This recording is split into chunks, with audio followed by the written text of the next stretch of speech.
তরুণরা পথে নামে এক দাবিতে, আর তাদের সম্মিলিত চিৎকারকে সফলভাবে ব্যবহার করা হয় সরকার পতনের আন্দোলনে। সব দেশে একই আদলে দেখা দেয় এই রেজিম চেঞ্জ কালার রেভলিউশন। সরকার প্রধান সুশীলা কার্কি নেপালের বিপ্লবকে পরিকল্পিত কার্যকর ষড়যন্ত্র বলছেন। তিনি কি বলতে পারতেন না এই লুটপাট, অগ্নিকাণ্ড, ভাঙচুর তরুণদের এতগুলো বছরের ক্ষোভের বহিঃপ্রকাশ? সুশীলা কার্কি নিষ্ঠাবান হিন্দু হয়েও দেশটার সংবিধানকে আবার হিন্দু রাষ্ট্রের সংবিধানে ফেরত নিতে চাইছেন না। আর ইউনূস ক্ষমতায় বসেই মাথায় জিন্না টুপি পরে নতুন বাংলাদেশ ভার্সন 2 বলে উঠে পড়েছে নতুন পাকিস্তানের ট্রেনে। এনসিপির খবর কেউ জানেন তারা কোথায় আছে? যারা জুলাই সন্ত্রাসের নেতৃত্ব দিল তাদের আর এখন মিডিয়ায় দেখা যাচ্ছে না। তাদের মাস্টার মাইন্ড লন্ডনে ডিম খেয়ে গেল। তারা সবাই একে একে বিদেশে পালাবে, সেই প্রস্তুতি চলছে।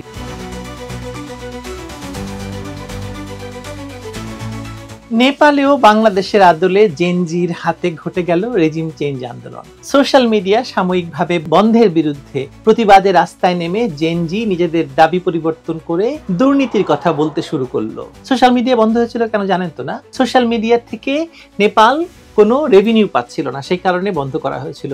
কোনো সোশ্যাল মিডিয়া ব্যবহার করে সরকারের বিরুদ্ধে কিছু বলছিল, সেজন্য সোশ্যাল মিডিয়া বন্ধ করা হয়নি। এবং তারপর কি শুরু হলো? তারপর শুরু হলো সন্ত্রাস, আগুন এবং লুটপাট। সবাই এর মিল পাচ্ছে ঠিক বাংলাদেশে যা ঘটেছিল গত বছর জুলাইয়ে তার সাথে, কিংবা ইন্দোনেশিয়ায় যা ঘটলো গত মাসে তার সাথে।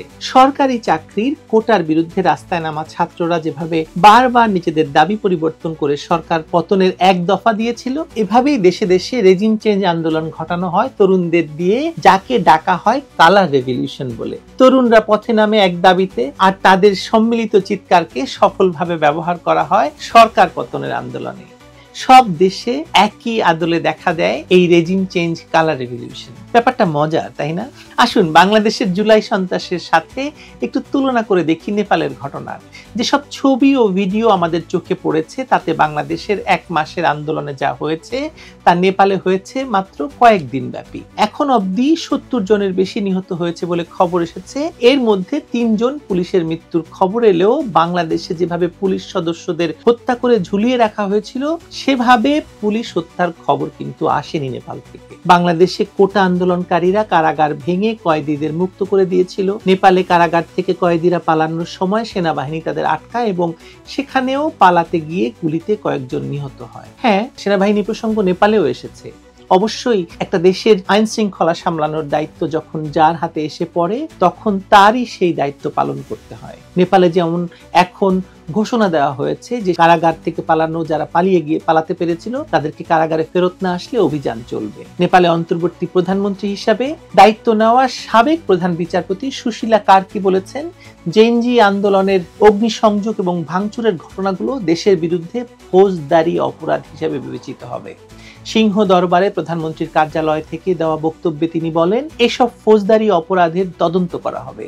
পরবর্তীতে সবার সামনে প্রকৃত সত্য প্রকাশ করা হবে এবং দায়ী ব্যক্তিদের বিচারের আওতায় আনা হবে। তিনি আরো বলেছেন, বিক্ষোভ আন্দোলনের নামে যা হয়েছে তা দেখে মনে হচ্ছে এগুলো সুপরিকল্পিতভাবে করা হয়েছে, এতে ষড়যন্ত্রের প্রশ্ন উঠছে। সরকার সিংহ দরবার, পার্লামেন্ট ভবন, সুপ্রিম কোর্ট, বিভিন্ন ব্যবসা প্রতিষ্ঠান এবং ব্যক্তিগত সম্পত্তিতে ভাঙচুর এবং লুটপাটের ঘটনার তদন্ত করবে। এই কথাগুলো আগে কোথাও শুনেছেন বলে আপনাদের মনে পড়ে? আমার কিন্তু মনে পড়ে। হ্যাঁ ভাই, জুলাইয়ের কোটা আন্দোলনকারীরা মেট্রো রেল, বিটিভি ভবন, সেতু ভবন, নানা সরকারি মন্ত্রণালয়, কেপিআই ভুক্ত স্থাপনায় হামলা, লুটপাট, অগ্নিসংযোগের পর প্রধানমন্ত্রী শেখ হাসিনা হুবহু এই কথাগুলো বলেছিলেন। সেসব ভিডিও এখন অনলাইনে আছে, চাইলে দেখে নিতে পারেন। নেপালের এই অন্তর্বর্তী সরকারকে মেনে নিতে পারছি না আসলে আমি, কারণ সরকার প্রধান সুশীলা কার্কি নেপালের বিপ্লবকে পরিকল্পিত কার্যকর ষড়যন্ত্র বলছেন। তিনি কি বলতে পারতেন না এই লুটপাট, অগ্নিকাণ্ড, ভাঙচুর তরুণদের এতগুলো বছরের ক্ষোভের বহিঃপ্রকাশ? যেমনটা ক্ষমতা নিয়েই বলেছিলেন আমাদের মোহাম্মদ ইউনূস। নেপালের এই আন্দোলনকারীরা কি সুশীলা কার্কির নিয়োগকর্তা নয়? তিনি কি বাংলাদেশের কাছ থেকে কিছুই শেখেননি? সেপ্টেম্বর 18 থেকে 12 পর্যন্ত সংঘটিত সকল প্রকার অপরাধমূলক কর্মকাণ্ডকে বিচারের আওতায় আনা যাবে না, তিনি এরকম ইন্ডেমনিটি দিতে পারতেন না? কেন তিনি করলেন না বলুন তো? নিজের কোম্পানির নামে নতুন নতুন লাইসেন্স না নিয়ে, বিশ্ববিদ্যালয়ের লাইসেন্স না নিয়ে, 5 বছরের আয়কর মৌকুফ না করে, সমস্ত শাস্তি মৌকুফ না করে দেশের সকল সকল বন্দীদেরকে মুক্তি না দিয়ে, দেশের কোন রকম সংস্কার খেলা না খেলে 6 মাসের কম সময়ের মধ্যে নির্বাচনের তারিখ দিয়ে দিলেন। এমনকি তার মন্ত্রিসভায় তার নিয়োগকর্তা কোনো আন্দোলনকারীকেও তিনি নিলেন না। একপাল উপদেষ্টা নিয়ে দেশের টাকায় তাদের ফ্রি থাকা খাওয়ার ব্যবস্থা না করে গঠন করলেন কিনা মাত্র 3 জনের সরকার। এই জন্যই বোধহয় নেপালের কপালে নোবেল নাই, তাই না? বাংলাদেশে দেখেন, শুধু নোবেল বিজয়ীর সমস্ত কিছু মওকুফ হয়েছে তা নয়, জামায়াতকে টেনে নিয়ে আসা হয়েছে, বিএনপিকে টেনে নিয়ে আসা হয়েছে, বিএনপির সমস্ত রাজনৈতিক অপরাধীদের মুক্তি দিয়ে দেওয়া হয়েছে, যুদ্ধাপরাধের দায়ে, ফাঁসির দায়ে দণ্ডিত আসামিকে মুক্তি দেওয়া হয়েছে। এমন নজির পৃথিবীর কোথাও নেই। সুশীলা কার্কি নিষ্ঠাবান হিন্দু হয়েও দেশটার সংবিধানকে আবার হিন্দু রাষ্ট্রের সংবিধানে ফেরত নিতে চাইছেন না। আর ইউনূস ক্ষমতায় বসেই মাথায় জিন্না টুপি পরে নতুন বাংলাদেশ ভার্সন 2 বলে উঠে পড়েছে নতুন পাকিস্তানের ট্রেনে। ঐক্যমত্য কমিশনের মিটিং এ বসে তিনি দ্বৈতের কথা বলে বাংলাদেশের সংবিধানকে ঐক্যমত্যের মাধ্যমে ছিঁড়ে ফেলে তার চেলাদের দিয়ে লেখাতে চান নতুন সংবিধান। হ্যাঁ, তিনি আবার একটা নতুন থিওরিও দিয়েছেন। আমরা জানি মোহাম্মদ ইউনূস প্রায় নতুন থিওরি নিয়ে হাজির হন। এবার তিনি এনেছেন দ্বৈত থিওরি। স্যাঙ্গাত তার মার্কিন, তার স্যাঙ্গাত আর কি, ডক্টর ইউনূসের মানে এই সাক্ষাৎ সাংঘাত। ডক্টর ইউনূসের খুব কাছের মানুষ, মার্কিন নাগরিক ডক্টর আলী রিয়াজের ডাকে তিনি হাজির হয়েছেন ঐক্যমত্য কমিশনের বৈঠকে বিভিন্ন দলের কার্যা থামাতে।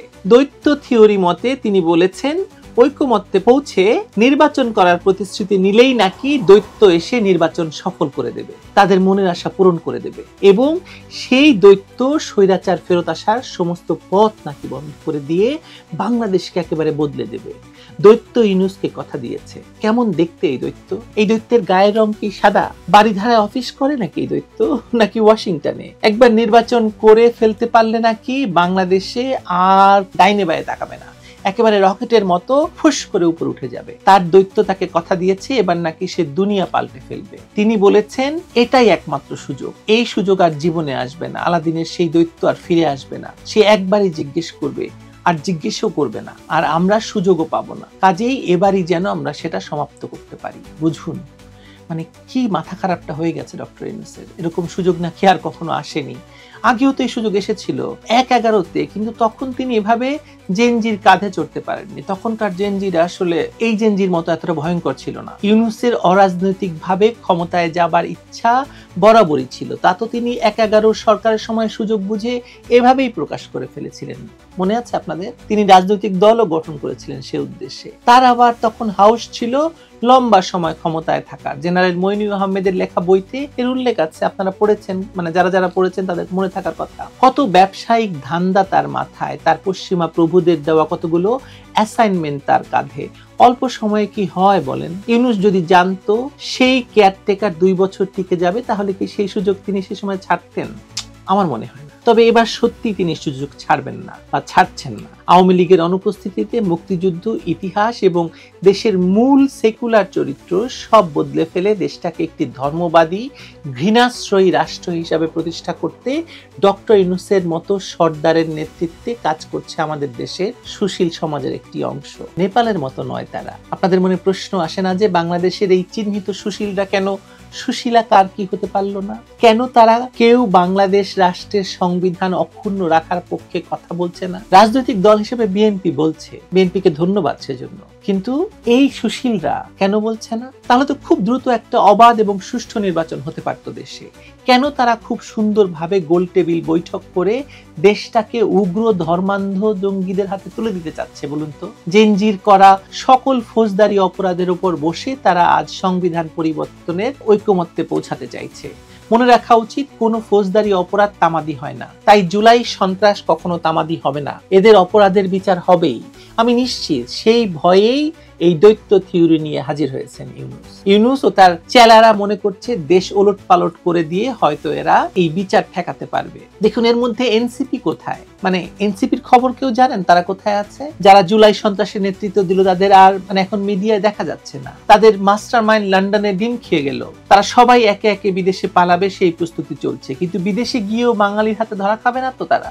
বাঙালি ছেড়ে দিবে? সেটা যদি নাও হয়, আইনের হাতে তারা নিশ্চয়ই ধরা খাবে। পৃথিবীর কোনো আদালতে পুলিশ হত্যাকাণ্ডকে এরা গণ অভ্যুত্থান হিসেবে দেখিয়ে পার পাবে না, ধরা তাদের খেতেই হবে। এই যে দেখুন, লন্ডনে ইমিগ্রেন্ট বিরোধী এক বিরাট জনসমাগম হয়ে গেল, পুলিশের সাথে কিছু বিচ্ছিন্ন হাতাহাতির ঘটনা ঘটেছে। ব্রিটিশ প্রধানমন্ত্রী স্টারমার এ নিয়ে কি বললেন? তিনি বললেন, আমরা ডিউটিরত পুলিশ কর্মকর্তাদের উপর কোনো আক্রমণ সহ্য করব না। তো পুলিশ হত্যাকারীরা বিদেশে গিয়ে নিরাপদ আশ্রয় পাবে বলে আপনি মনে করছেন? আইনের মুখোমুখি তাদের দাঁড়াতেই হবে। এই ভয় তাদের আছে বলেই আজ হিংস্র জঙ্গি আর মব বাহিনীকে রাস্তায় ছেড়ে দিয়ে জনগণকে ভয়ের মধ্যে রেখে তারা নিজেরা পালিয়ে বেড়াচ্ছে। এর মধ্যে খুব দ্রুত হাতে জামায়াত আরেকবার ইউনূসের লুঙ্গির নিচ থেকে নিজেদেরকে একটু বের করার চেষ্টা করছে। সময় এবং সুযোগ অনুসারে সবসময় জামাত নিজেকে প্রকাশ করে। কিছুদিন আগেও জামাত নির্বাচন চায়নি, এখন সে অতি সত্বর নির্বাচন চায়। ডাকসুর ল্যান্ডস্লাইড ভিক্টরি তাদের নিশ্চিত করেছে যে তারা যেভাবে পারে যেন তেন নির্বাচনে জিতে ক্ষমতায় বসে যেতে পারবে। পুলিশ এবং প্রশাসনের সকল ডিসিশন মেকিং পজিশনে জামায়াত তার লোক বসিয়ে ফেলেছে ইতিমধ্যে। ডিপ স্টেট এখন জামায়াতের হাতে। জামায়াত বাংলাদেশের ডিপ স্টেট রান করছে, তাই সে এখন নির্বাচন চায়। কোথায় মিলে গেছে, মানে ঐক্যমত্য হয়ে গেছে জুলাই সুশীলদের এবং জামায়াতের মধ্যে, জানেন তো নাকি? এই দুই দলই, মানে দুই পক্ষই, জামায়াত এবং জুলাই সুশীল, এই দুই পক্ষই সংবিধান ছিঁড়ে ফেলে জুলাই সনদের আদলে নির্বাচন করতে চায়। জামায়াত ক্ষমতায় থাকবে, জুলাই সুশীলরা নিরাপদে দেশ ছাড়বে, এমনটাই প্ল্যান হয়েছে শোনা যাচ্ছে। বিএনপির কথা আমি 1 বছর ধরে লাগাতার বলে যাচ্ছি, আরো বলবো। ইউনূস এবং তার সেঙ্গাতেরা যে পথে হাঁটছে এবং বিএনপি যেভাবে তাদের সাথে তাল মেলাচ্ছে, তাতে তারা তলিয়ে যাবে দ্রুত, কোনো সন্দেহ নেই। প্রমাণ যদি না পেয়ে থাকেন, আপনারা বুঝতে পারবেন কিছুদিনের মধ্যে যে বিএনপির আসলে কোথাও নেই। ডাকসু বুঝিয়ে দিয়েছে, জাকসু বুঝিয়ে দিয়েছে, আরো দেখুন, অপেক্ষা করুন। এতদিন আওয়ামী লীগ এবং তার সঙ্গীরা বাংলাদেশে জঙ্গিবাদ এবং জামায়াতের রাজনীতির বিরুদ্ধে লড়েছে। মুক্তিযুদ্ধ ভার্সেস জামায়াত, এই বাইনারি পলিটিক্স করেছে।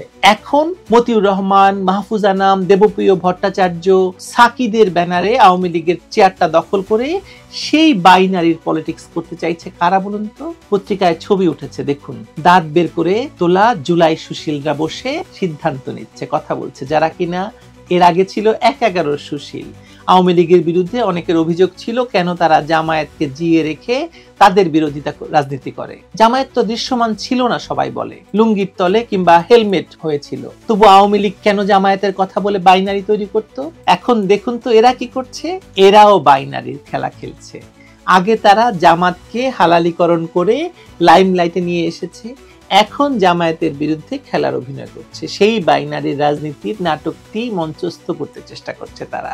কিন্তু খেয়াল করে দেখুন তো, আওয়ামী লীগকে লড়তে হচ্ছে এই চিহ্নিত সুশীলদের জামাতি হালালিকরণের গুপ্ত রাজনীতির বিরুদ্ধে, যা প্রবলভাবে চলমান ছিল 2013 সালের শাহবাগ আন্দোলনের পর থেকে। আওয়ামী লীগ ক্ষমতায় থাকতে সুশীলদের এই গোষ্ঠী অনবরত জামায়াতের পক্ষে খেলেছে। মনে আছে তো, তারা যুদ্ধাপরাধীদের বিচার বিতর্কিত করতে চেষ্টা করেছিল। আওয়ামী লীগের জঙ্গি দমনকে তারা বলেছিল জঙ্গি নাটক। গত আগস্টে ক্ষমতা নিয়ে তারা সকল জঙ্গি এবং যুদ্ধাপরাধীদেরকে খালাস করে দিয়েছে। মুক্তিযুদ্ধের আদর্শের একটি একমুখী বাংলাদেশ বানানোর জন্য আওয়ামী লীগের যে রাজনৈতিক এজেন্ডা, তা ক্ষতিগ্রস্ত করতে এই মতিউর রহমান, মাহফুজ আনাম, দেবপ্রিয়, সাকি, আনু মোহাম্মদরা একসাথে লড়েছে মোহাম্মদ ইউনূসকে সর্দার মেনে নিয়ে। এই চক্রটি আসলে পুরনো।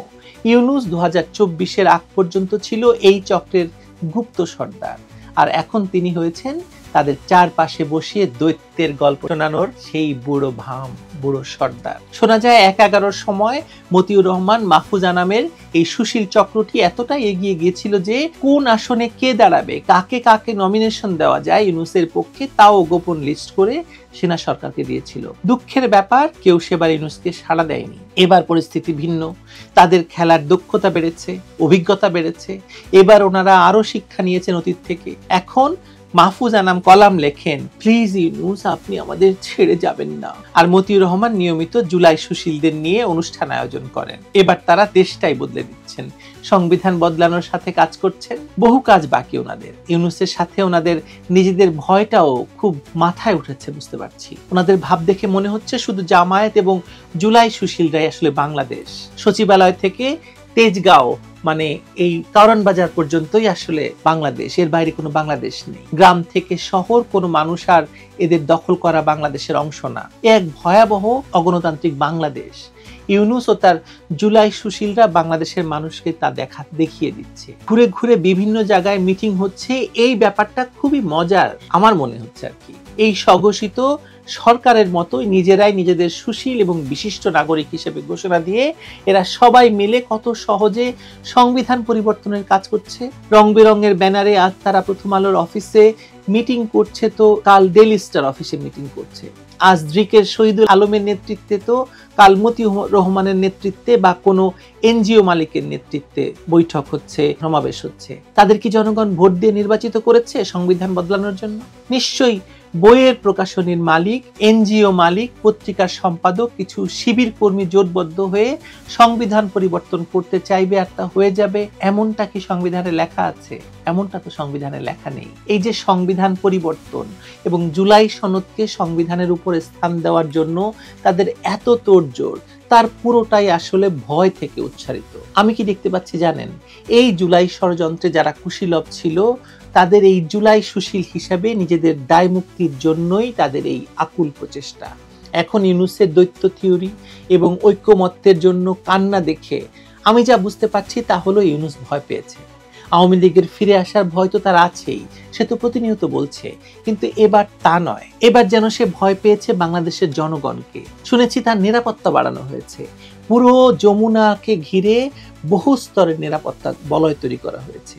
যে জনগণ এদের ধাওয়া দেবে তারা হয়তো হতে পারে আওয়ামী লীগের সমর্থক, নাও হতে পারে, হতে পারে চাকরি হারানো শ্রমিক, হতে পারে জুলাই আন্দোলনের নামে শিক্ষা জীবন নষ্ট হয়ে যাওয়া স্কুল কলেজে ফিরতে না পারা ছাত্ররা, এমনকি হতে পারে বিএনপি কর্মী সমর্থকরাও, জামাতও হতে পারে। যাই হোক, তাদের সবার সামনে তখন একটি ব্যানার থাকবে, তা হলো তারা সবাই বাংলাদেশের জনগণ।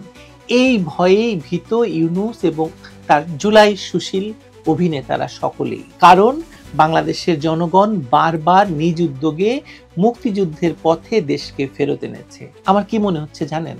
বিএনপি নিজেও নেমে যেতে পারে ইউনূসের এই অবৈধ সরকারের বিরুদ্ধে।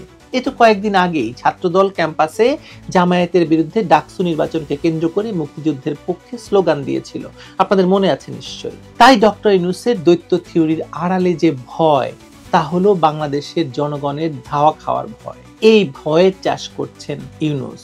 এখন ফসল না খেয়ে দৈত্যকে ডাকাডাকি করলে চলবে? দুঃখজনক কি জানেন? বাংলাদেশের সুশীলরা বাংলাদেশকে একটি ভয়ঙ্কর জঙ্গি ধর্মাশ্রয়ী গোষ্ঠীর হাতে তুলে দিচ্ছে। আর নেপালের সুশীলাকার কি করছে এতক্ষণ ধরে সে কথাই বললাম। দুই দেশ এত প্রতিবেশী, কাছাকাছি প্রতিবেশী। একটি দেশ কি সুন্দর একটি অচল অবস্থার ভেতর থেকে বেরিয়ে এসে একটি নির্বাচনের ঘোষণা দিয়ে নির্বাচনের ট্রেনে উঠে গেল, গণতন্ত্রের ট্রেনে উঠে গেল। আর বাংলাদেশ 1.5 বছর ধরে শুধু লাশ আর লাশ উপহার দিয়ে যাচ্ছে, সংবিধানকে ছুঁড়ে ফেলে দিচ্ছে। মুক্তিযুদ্ধের মাধ্যমে 30 লক্ষ প্রাণের বিনিময়ে অর্জিত সংবিধানকে ছুঁড়ে ফেলে দেওয়ার সুশীলগিরি করছে। এই দুঃখ রাখার আসলে জায়গা নেই আমাদের। ভালো থাকবেন আপনারা।